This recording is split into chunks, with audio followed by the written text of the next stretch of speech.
La ciudad de Florencia, capital de la Toscana, fue testigo en la primera mitad del siglo XV del nacimiento de un arte nuevo que en el campo de la arquitectura contó con el temprano genio de Filippo Brunelleschi. A él se debe el prodigio de la construcción de una gran cúpula sobre el cráter que hasta entonces ofrecía el crucero de la Catedral de Santa María del Fiore y que nadie había sido capaz de cubrir hasta entonces. Brunelleschi, heredero de la gran tradición constructiva medieval, logró aquí una de las imágenes más representativas del Renacimiento, la de la cúpula con linterna. Tras un conocido concurso, e inspirándose en la solución vista en la bóveda del Panteón de Roma, con arcos meridianos y anillos paralelos, Brunelleschi supo resolver la dificultad de elevar una cúpula sobre lo ya construido sin necesidad de reforzar la base de apoyo, sin cimbra y con una economía de medios y seguridad en su ejecución verdaderamente admirables.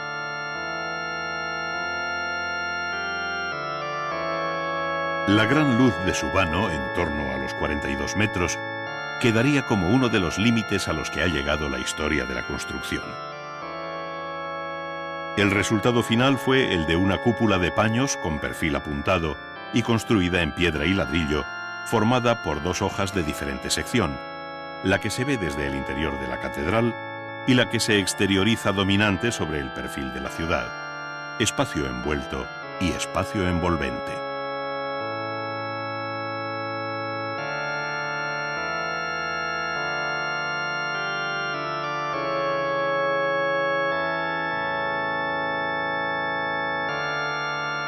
Además de la cúpula de la catedral, la ciudad de Florencia debe a Brunelleschi obras tan singulares como la capilla Pazzi, el Hospital de los Inocentes o las iglesias de San Lorenzo y Santo Espíritu, ambas concebidas como una basílica de 3 naves y cubiertas planas, donde la columna recuperó su acepción clásica en lo que a orden y proporción se refiere.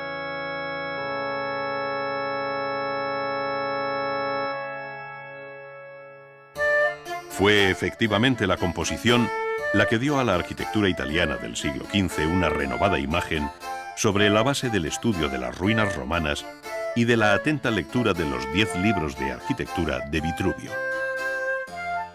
El redescubrimiento de este viejo texto latino resucitó el mundo de las proporciones y de los órdenes clásicos, despertando una verdadera curiosidad y pasión por la exégesis de aquel texto que parecía encerrar todos los secretos de la belleza de la arquitectura clásica. La proporción de la figura humana descrita por Vitruvio en la época del emperador Augusto y universalmente conocida a través del célebre dibujo de Leonardo da Vinci puede dar una idea de la importancia de aquel texto del siglo I dentro del humanismo renacentista.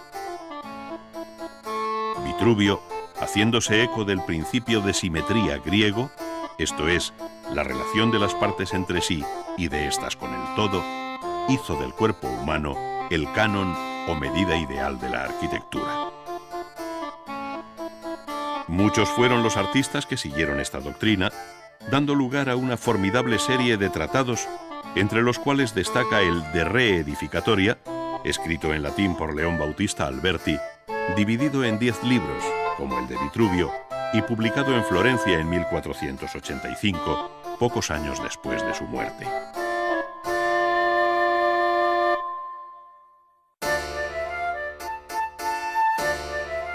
Alberti, uno de los más característicos representantes del humanismo italiano, por su sólida y amplia formación clásica, llevó a la práctica en su obra arquitectónica los modelos de la antigüedad y los principios teóricos de raíz vitruviana. Entre sus edificios destaca la iglesia de San Andrés, en la ciudad de Mantua, la corte de la familia Gonzaga, donde Alberti concibió el templo con un sentido clásico, tanto en su fachada, que convirtió en un arco de triunfo a la romana, como en su interior, de nave única, bajo una imponente bóveda de cañón con casetones que rivaliza con la arquitectura romana por su grandeza y unidad espacial. Se superaba así el esquema basilical de las iglesias de 3 naves, como aún las concibió Brunelleschi, convirtiéndose San Andrés de Mantua en el modelo que repetiría más adelante la arquitectura de la Contrarreforma. Dentro de la arquitectura religiosa del Renacimiento, la figura de Donato Bramante desempeña un papel crucial, tanto como enlace cronológico y conceptual entre los siglos XV y XVI, como por su traslado a Roma, donde hizo, entre otras obras, el templete de San Pietro in Montorio y sobre todo el gran proyecto para la iglesia de San Pedro, por encargo del Papa Julio II. El pequeño templete de San Pietro fue costeado por los reyes católicos y construido en los primeros años del siglo XVI, sobre el lugar en el que la tradición afirma haber sido crucificado San Pedro. Actualmente se encuentra en uno de los patios de la Academia Española en Roma, pero el proyecto inicial contemplaba su inclusión en un patio circular y columnado rodeándolo. Su planta circular, como los viejos templos romanos dedicados a Vesta, el orden dórico, igualmente romano, y la cúpula sobre tambor, hicieron de este edificio un ejemplo perfecto de la organización centralizada a la que aspiró la arquitectura del Renacimiento. El buscado equilibrio y armonía entre planta, alzados y volúmenes lo llevó Bramante a su más alta expresión en el proyecto inicial de San Pedro del Vaticano, que resumidamente puede describirse como un templo de cruz griega inscrita en un cuadrado, con una gran cúpula central y 4 menores de acompañamiento, a todo lo cual se suman 4 esbeltas torres angulares. Este esquema contaba con antecedentes en algunas obras del siglo XV y en ideas de Leonardo, con quien Bramante coincidió en Milán, dejando también una significativa descendencia en el siglo XVI, como pueda ser la iglesia de Santa María de la Consolación en Todi.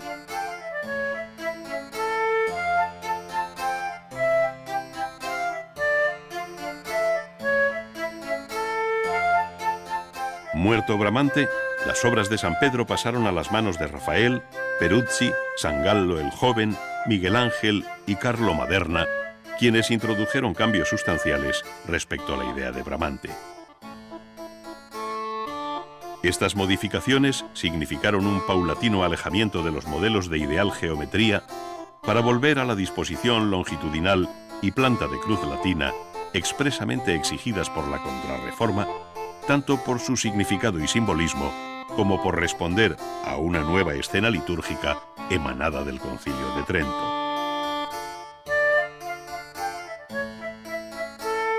A este criterio obedecen las iglesias manieristas, como la del Gesù de Roma para los jesuitas, obra de Vignola y fachada de Giacomo della Porta, que en la segunda mitad del siglo XVI recuerda con su nave única y capillas entre contrafuertes la disposición de San Andrés de Mantua.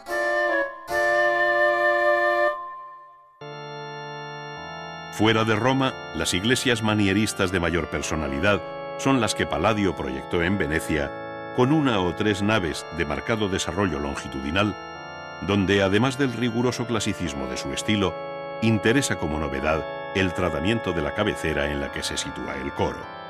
Así sucede tanto en la iglesia monástica de San Giorgio Maggiore como en el templo votivo del Redentor.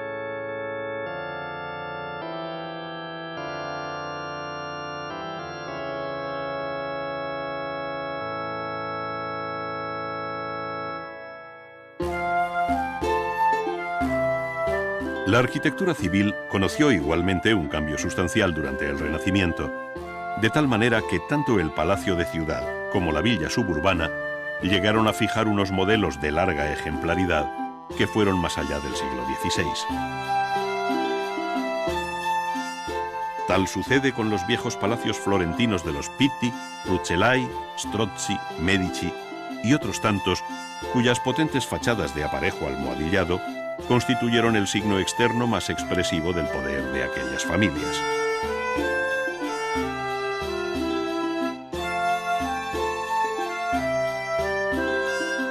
Los palacios de Roma buscaron su propia imagen, que sin duda culminó en el Palacio Farnesio, mandado construir por el cardenal Alejandro Farnesio, futuro Papa Paulo III.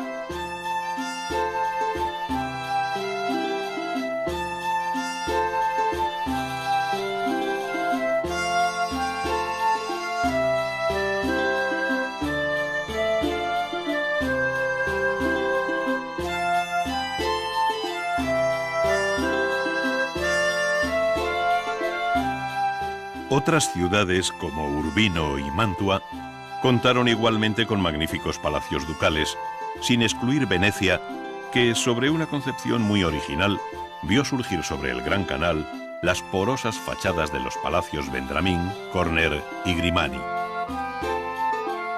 Las villas suburbanas, acompañadas de amplios jardines, conocieron un espectacular desarrollo en el siglo XVI, ofreciendo Roma varios ejemplos importantes. Sin embargo, fue Andrea Palladio el arquitecto que mejor supo formular la idea de villa suburbana, dotándola en las tierras del Véneto de todos los elementos del lenguaje clásico romano, siendo universalmente conocida su Villa Rotonda en las inmediaciones de Vicenza.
Michelangelo Buonarroti, conocido como Miguel Ángel, fue un arquitecto, escultor y pintor italiano renacentista, considerado uno de los más grandes artistas de la historia, tanto por sus esculturas como por sus pinturas y obra arquitectónica.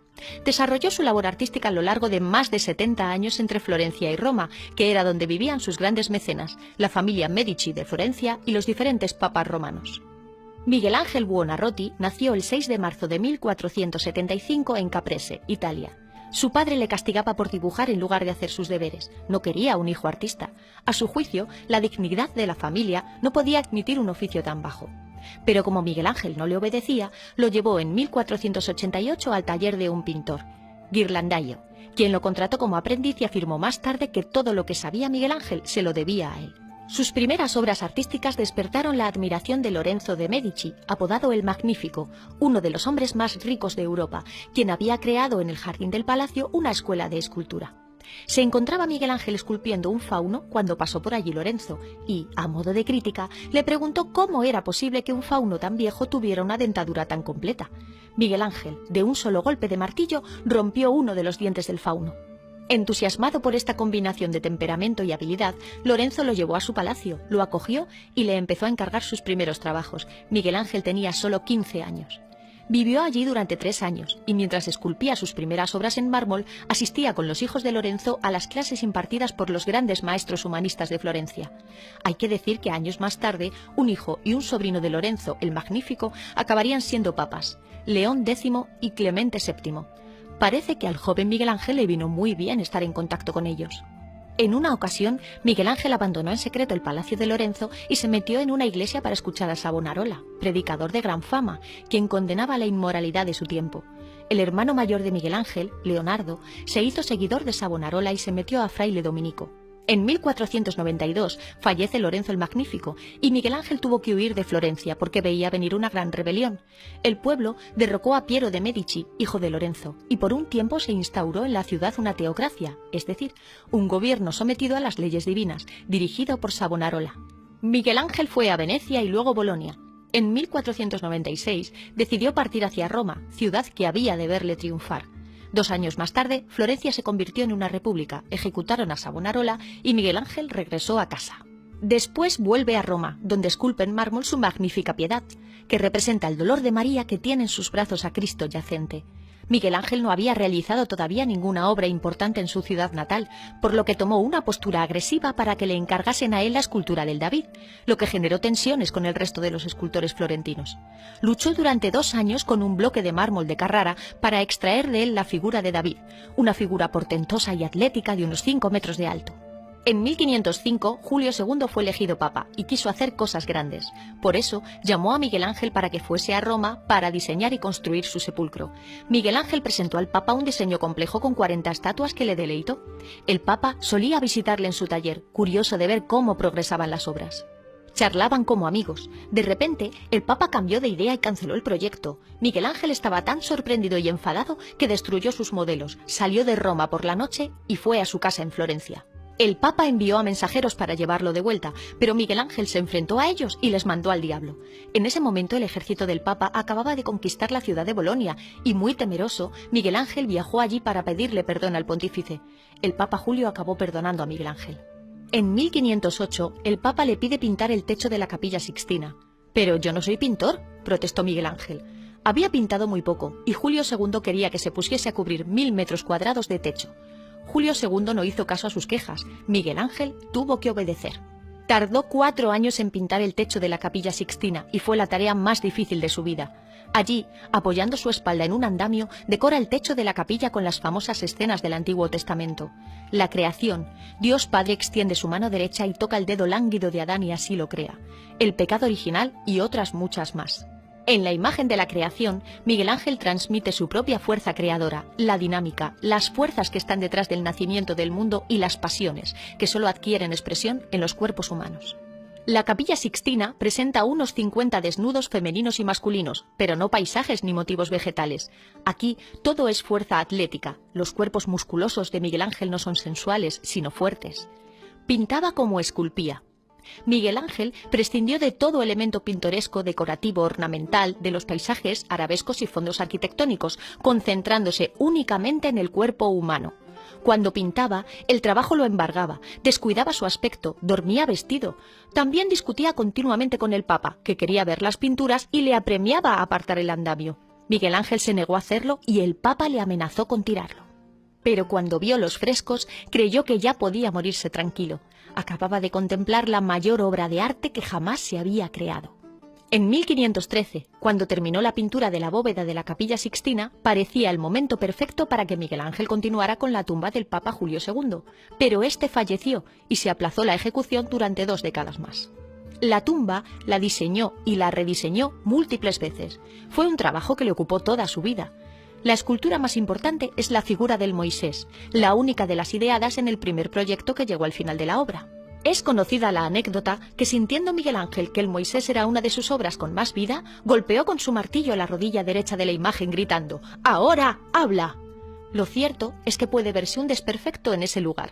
Finalmente, después de la muerte de Bramante y de Rafael, Miguel Ángel consiguió la total confianza del papado. El gran retardo con que Miguel Ángel obtiene en Roma el reconocimiento oficial ha de ser atribuido a la heterodoxia de su estilo.